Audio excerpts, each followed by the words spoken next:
mengasihi dengan tulus, melayani sesuai karunia Allah. 1 Petrus 4 ayat 8-10. Tetapi yang terutama, kasihilah sungguh-sungguh seorang akan yang lain, sebab kasih menutupi banyak sekali dosa. Berilah tumpangan seorang akan yang lain dengan tidak bersungut-sungut. Layanilah seorang akan yang lain sesuai dengan karunia yang diperoleh tiap-tiap orang sebagai pengurus yang baik dari kasih karunia Allah. Sebagai seorang yang mengaku percaya kepada Kristus, kita tidak hanya dapat sekedar percaya, tetapi juga harus melakukan pengajaran dan juga teladannya. Maka mengasihi dan melayani menjadi hal yang harus dilakukan dalam kehidupan sebagai pengikut Kristus. Namun dalam mengasihi dan melayani, kita pun perlu juga melihat ada keterbatasan diri dalam mengasihi dan melayani, agar kita tidak memandang itu semua sebagai beban. Surat 1 Petrus 4 ayat 8-10 menegaskan perihal tersebut. Petrus mengingatkan kepada jemaatnya dan juga kita saat ini yang membaca, bahwa sebagai seorang yang beriman kepada Kristus, kita mesti hidup seturut dengan pengajaran dan juga teladan Kristus.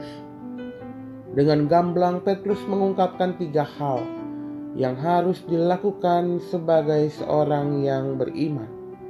Pertama, mengasihi dengan sungguh-sungguh. Mengasihi adalah pengajaran yang Kristus selalu tekankan kepada para pengikutnya. Mengasihi menjadi salah satu ciri dan identitas diri kita sebagai pengikut Kristus. Namun penekanan yang paling penting adalah mengasihi dengan sungguh-sungguh, bukan setengah hati atau karena paksaan. Mengasihi sungguh-sungguh menjadi penting dan senada dengan pengajaran dan teladan Kristus yang menekankan untuk mengasihi sesama seperti diri sendiri dan tidak pandang bulu dalam menerapkannya. Kedua, berilah tumpangan dengan tidak bersungut-sungut. Dalam teks asli kata tumpangan dalam bahasa Yunani, philoxenos, dalam bahasa Inggris diterjemahkan sebagai hospitable, yang memiliki arti keramahan bagi orang asing.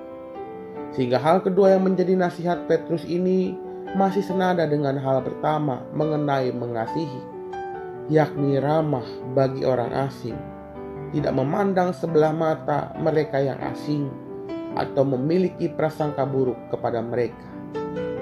Ketiga, melayani sesuai karunia dari kasih Allah. Pelayanan menjadi bagian dalam kehidupan yang kita perlu lakukan. Pesan Petrus sangat gamblang dengan mengatakan bahwa pelayanan perlu dilakukan sesuai dengan kapasitas diri yang Allah berikan bagi kita. Petrus mengingatkan bahwa setiap diri memiliki karunia dari Allah, maka hendaknya itu digunakan untuk melayani, sekaligus mengingatkan kita bahwa tiap orang ada bagiannya dalam melayani. Maka melalui pembacaan kitab, kita hendak diingatkan bahwa sebagai pengikut Kristus kita perlu menerapkan hal mengasihi dan melayani dalam kehidupan. Kita diingatkan bahwa mengasihilah dengan sungguh-sungguh dan juga dengan tulus, tanpa pandang bulu, dan layanilah sesuai dengan kapasitas masing-masing, sesuai dengan kasih karunia yang Allah berikan. Kiranya kita dapat terus menebarkan kasih di tengah kehidupan dan terus melayani sesuai dengan karunia yang Allah berikan. Pertanyaan pendalaman bagi kita. Pertama, bagaimana cara kita mengasihi dengan tulus? Dan yang kedua, bentuk pelayanan apa yang dapat kita berikan kepada sesama?